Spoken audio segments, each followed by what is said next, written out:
Va, pues, va. Pues muy buenas tardes. El siguiente podcast básicamente va a ser para dar a conocer algunas ideas alrededor del deseo desde dos puntos de vista, lo que será el aspecto de la filosofía y después del psicoanálisis. Para eso, pues, nos ofrecemos los fieles, humildes obreros de la educación. Aquí que tenemos a Cintia Peña y un servidor Silvano Vitar. Presento un poco a Cintia. De manera general, ella se ha dedicado a dar clases de psicología ya varios años, además de tener sus pacientes, etcétera. Es maestra en psicoanálisis, doctora en psicoanálisis por el Colegio de Psicoanalistas Lacanianos, ¿no? Entonces esto ya pues le da ciertos atributos para poder hablar del tema y que además pues no es nada más algo que va a venir explicando de nada, ¿no? Por mi cuenta, pues yo estudié la licenciatura en filosofía, hice por ahí una especialidad en estudios literarios, históricos, económicos y demás, que se llama artes liberales, ¿no? O sea, lo más hippie de lo más hippie. Y ya después un doctorado en ciencia en el Centro de Investigación y Estudios Avanzados del CIMBESTAT, lo cual hice fue mezclar aspectos de las ciencias exactas para explicar fenómenos sociales. Y pues eso hace que queramos mezclar digamos, esta pretensión transdisciplinaria para poder explicar un tema tan complejo como lo es el deseo, ¿no? Entonces, básicamente vamos a empezar con una charlita, que es lo siguiente. Fíjate decirte que yo todo el tiempo que voy caminando, ¿no? Lo más normal del mundo, pues cuando yo quiero algo, pues básicamente lo primero que hago es voltear a ver, llego a un restaurante y lo que hago es voltear a ver qué pidió el otro, ¿no? No es como que yo diga, quiero esto, ¿no? Volteo a ver qué trae el otro y digo, pues quiero esto.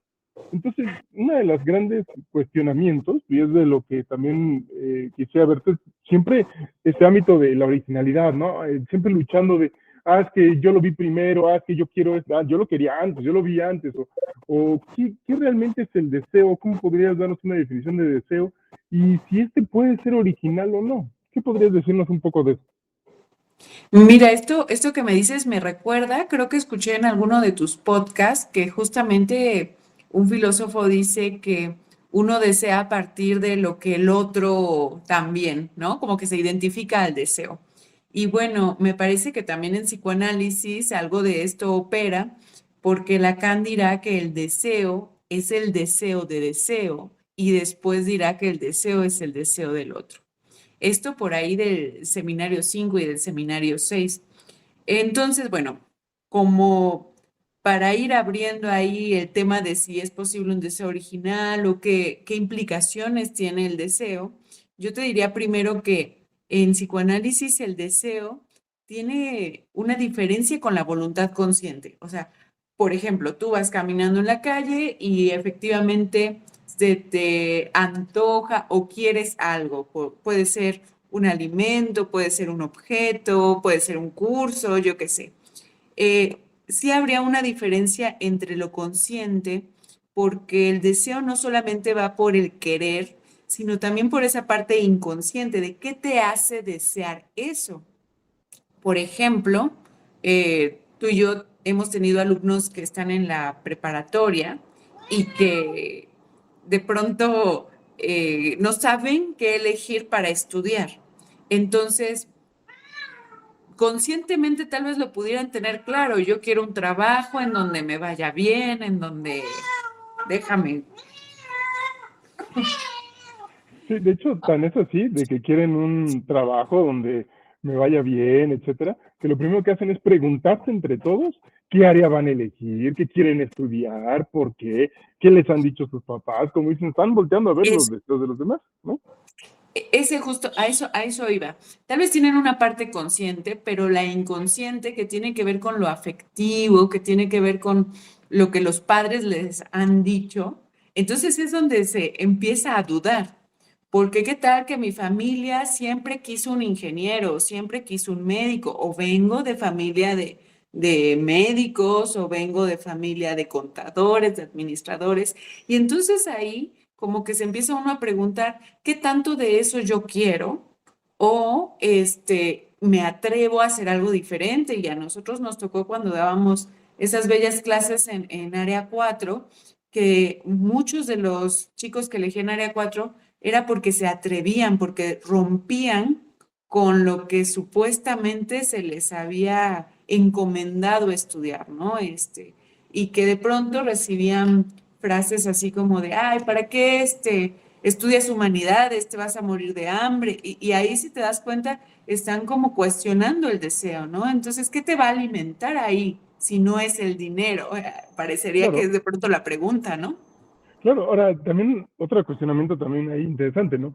¿Realmente estaban rompiendo con el deseo o simplemente lo único que estaban haciendo era negar un deseo que simplemente habían aceptado?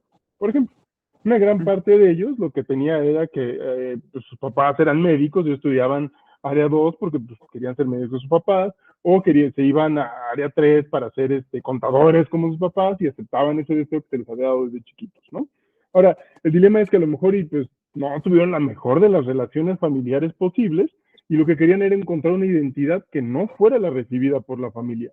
Y entonces, ¿qué haces? No, pues entonces lo que haces es, entonces quiero hacer algo totalmente distinto, quiero encontrarme a mí mismo. ¿Y cuál es la forma en que lo encuentran siendo totalmente lo opuesto? Que es una negación de esa afirmación que recibieron. Pero si te fijas ahí en esa negación, todavía siguen en dependencia de esa primera afirmación. Por tanto, ahí creo que se entendería como este primer movimiento, a lo mejor, ¿no? El hecho de que tú mencionabas de Lacan, ¿no? O sea, primero es el deseo por el deseo mismo. Quiero querer algo yo, y la única forma en que sé cómo querer es negando, ¿no? Una negación de ese deseo que yo no había elegido y que simplemente era la afirmación del mismo. Por lo tanto, fíjate, esto nos deja en muchos problemas, ¿no? Entonces, de todas maneras, estamos en dependencia del deseo de alguien más, ¿no? Seguimos con referentes externos. ¿Cómo diablos puedo desear algo? Y ese es el tema, digamos, principal, porque al final del día, creo que el gran motor de toda la humanidad y de la cultura, o uno de los, si no es que el motor más esencial es el deseo, ¿no? Es decir, ¿por qué alguien construye un barco? ¿Por qué se va hasta las Indias por pimienta a pesar de que se moría la tripulación como despavada y demás? Pues quería algo, ¿no? Entonces tenía un anhelo, un vacío y por tanto anhelaba algo. Ahora, estábamos en este plan y lo que yo me pregunto es, ¿todo este sacrificio y todo este desear realmente es suficiente? ¿O qué pasa con todas aquellas personas que ya logran lo que quieren y demás, y en el momento en que la quieren, ya no saben ni por qué, ¿no? Y es como, ahora con qué me quedé? ¿Qué me podrías contar de eso? Sí, claro, mira, primero retomar esto que no es poca cosa de aceptar una posición deseante, ¿no? Que justamente en psicoanálisis es aceptar que hay una falta, aceptar que algo nos atraviesa, nos deja incompletos, y me parece que por ahí se resuelve bueno, se responde algo de la pregunta, porque el deseo tiene esta, decimos en psicoanálisis, capacidad metonímica, ¿no? Lacan lo está comparando con una cualidad de lenguaje que se desplaza, ¿no? En Freud sería un desplazamiento. Entonces, cuando ya obtienes algo de lo que supuestamente deseaste, pues ahí no se acaba, porque somos seres deseantes. Se va a estar moviendo, se va a estar desplazando, vamos a estar siempre apostando a algo más. Yo les digo de pronto a los alumnos, y perdón, pero todavía tengo esa carga, ¿no? De dar clase muy presente. Eh, pero cuando ya terminas tu prepa, no se acaba el deseo ahí, desearás alguna cosa, no necesariamente ir a la universidad, y eso también se los pongo en la mesa, ¿no? ¿Qué tal que tú deseas, pues, hacer un voluntariado, deseas trabajar, deseas meterte a algún curso que siempre quisiste tomar de un idioma, o yo qué sé? Eso, de alguna manera, cuando lo alcances, cuando ya concluyas eso, no te vas a quedar ahí. En general se va a ir desplazando, ya sea deseos más grandes, más pequeños, no sé, como a algo que te convoque, como bien dices, al movimiento. El deseo, efectivamente, yo considero que es un motor de la vida. Cuando se empieza a apagar el deseo, cuando ya no hay un deseo, este, ahí que tenemos como la muerte, la melancolía, tal vez, o sea, ya no hay algo que te haga moverte hacia algún punto, ¿no? De hecho, lo que mencionas, y también estoy recién de haber dado clases en prepa y también me recuerda mucho, ¿no?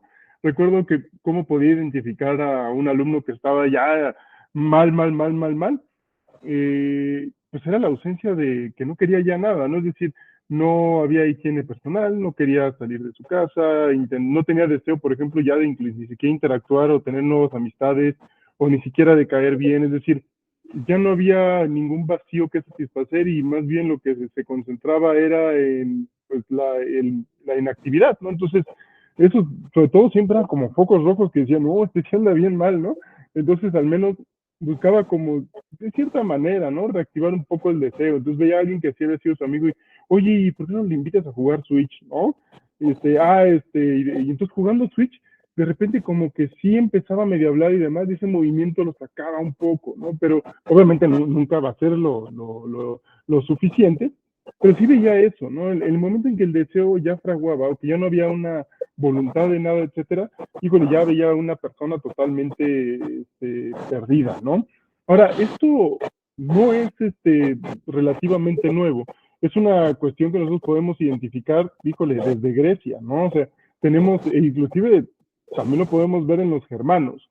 Tenemos a todos estos guerreros que luchaban por conquistar, por obtener reconocimiento social, estatus, jerarquía, riquezas, botines de guerra, parejas, familia, etcétera. Y una vez que ya de repente lo conseguían y demás, se ven ya bien desencantados después, como este guerrero ya cansado, inclusive ya entrado en edad, decían que, por ejemplo, en el caso de Beowulf, ¿no? Que ya las canas asomaban su barba, ¿no?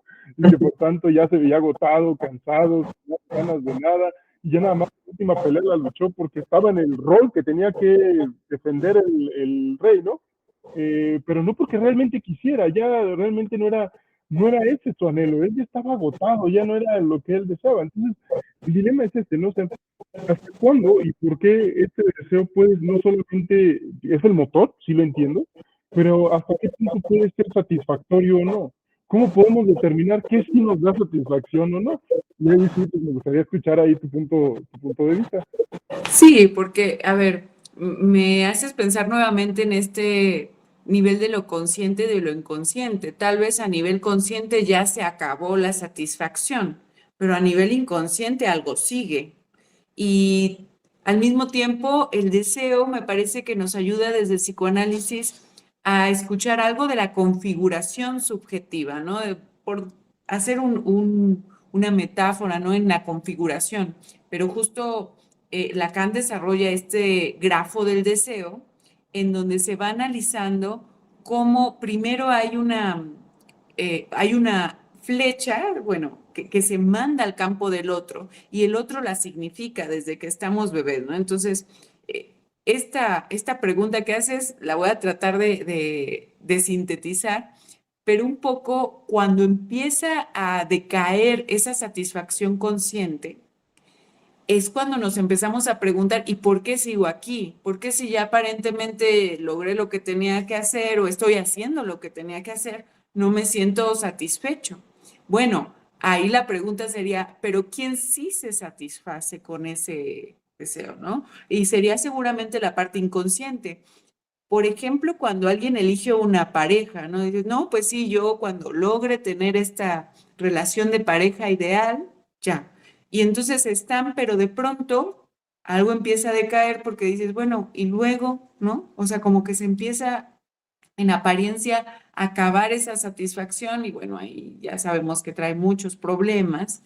Este, pero cuando ya se empiezan a cuestionar de qué los llevó a estar ahí y si era realmente lo que querían, pues algunas personas se dan cuenta de que de pronto han elegido a partir de otras experiencias, bueno, por ahí de pronto la experiencia familiar, porque Freud también dice que nosotros amamos a partir de cómo nos han amado, ¿no? Entonces se lanza el deseo a partir de esta experiencia previa de la cual yo no era consciente, pero se lanzó, ¿no? Totalmente, y de hecho eso me suena, no sé, pero me suena un buen a Hegel ese Freud, ¿no? Claro, ¿no? Sí. Es decir, ahí tenemos en total afirmación, ¿no? Entonces yo busco lo que ya había, no solo lo que ya había conocido, sino la manera en que he, digamos, proyectado el amor, ¿no? Entonces, fíjate que por ahí Hegel en la fenomenología tiene un aspecto donde él dice que el yo o el sujeto se empieza a construir un poco de esa manera. Dice, necesariamente, porque muchos dicen, es que la culpa de todo lo tienen los padres y los padres nos han condenado y demás. Sí, pero Hegel lo vería también de esta manera. O sea, ese punto es necesario para construirte, porque no te puedes Sí. construir de la nada. Necesitas haber recibido algo bueno o malo, ¿no? Pero algo para poder construir algo después. Y fíjate que cuando estuve en el África, de lo más triste que llegué a ver, no eran los niños que habían huido de familias nocivas, porque esas podían llegar, por ejemplo, a orfanatos, que ahí, por ejemplo, la iglesia católica sí funcionaba, ¿no? O sea, en Latinoamérica no, pero ahí sí, ¿no? Era genial, una monja se hacía cargo, por ejemplo, de 150 niños, y me tocó verlo presencialmente, etcétera. Entonces huían de conflictos familiares y demás, y se insertaban muy bien para construir un ámbito familiar en ese orfanato de esa iglesia, ¿no? Es decir, tenían mucha disposición, trabajaban muy bien, aprendían muy bien en clase, etcétera. Los que tenían más problemas no eran los que venían de familias conflictivas, los que tenían más problemas eran los que fueron abandonados, los que sus papás nunca estuvieron presentes. Eso les costaba un buen, y no tenían nada que negar, entonces dentro de lo conocido y a lo mejor hasta habiendo nacido ahí, había mucho resentimiento, porque a mí nadie me quiso, yo nunca tuve familia, lo único que conozco es este maldito orfanato, y estaban bien peleados con el orfanato, ¿no? Pero no los que venían de las que decían, ya, pues conozco lo malo, y esto está 1000 veces mejor, ¿no? Al menos, en serio, o sea, al menos tenían personas con las cuales llevar, si unos se iban con los otros, jugaban fútbol, etcétera, ¿no? Entonces, eso, yo sí lo vería, eso que mencionas como Freud, como una especie, digamos, de proceso. Y me parece que una de las cosas que nosotros queremos plantearles, y obviamente es nuestro interés dar un curso completo de deseo y abordar todos estos temas, es que vayamos viendo no solo categorías filosóficas y de psicoanálisis de este tema, sino poder también irlo desglosando a través de momentos históricos, ¿no? Y esto va a sonar bien, bien ambicioso. Mis interés es ver paleolítico, edad de bronce, Grecia antigua, Grecia clásica, quizás al medievo un poquito. Y ya, pues creo que contigo, ya con el psicoanálisis ya surge bien en la modernidad, ya lo veríamos con figuras como Hamlet, la modernidad del psicoanálisis, ¿no? Entonces, ¿qué te parece este proyecto ambicioso de curso? Sí, me parece que es bien interesante hacer ese recorrido. Freud mismo se iba en Tótem y Tabú, por ejemplo, para hablar justo de cómo se iba construyendo una civilización, ¿no? Y cómo también de pronto operaba algo del deseo, de las relaciones que se establecían. Y bueno, claro, va avanzando y esto se va haciendo tal vez más complejo como para analizarlo. Me parece un súper tema. Al final me parece también que el psicoanálisis está muy atravesado por el tema del deseo.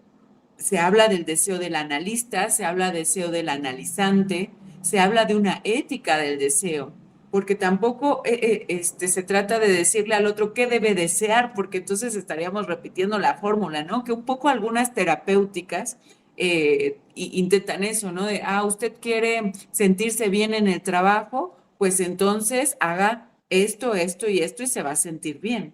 Y no, al psicoanálisis tal vez le preguntaría un poco de, ¿y qué hace ahí? Si no le gusta, ¿qué hace ahí? ¿Qué se le ocurre que puede hacer? Y en Claro. una de esas tal vez dice, pues lo dejo todo. Oiga, pero me angustia porque voy a dejar todo y bueno, pues tendrá que asumir el costo de su deseo. Totalmente, Esa ¿no? es Y la luego por ética. eso andas renunciando a trabajos de humilde obrera de la educación, Cintia, ¿no? Aventándote a la nada, Sí. ¿no? Híjole, te pasas. Pero bueno, ya fuimos dos. Bueno, me parece genial. Y fíjate, tranqui, es que mi perro se pone loco. Pero fíjate que eso es una de las cosas que más me gustan de este tema. Sobre todo porque al momento en que nosotros estamos construyendo todas estas nociones, también lo que podemos proponer es que la persona empiece no solo a ver la historia del deseo como categorías o teoría, sino que empiece a complejizar por qué ha sucedido de esa manera y de qué manera tenga ya elementos o al menos ciertos conceptos para poder explicar su realidad. Permítanme un tantito.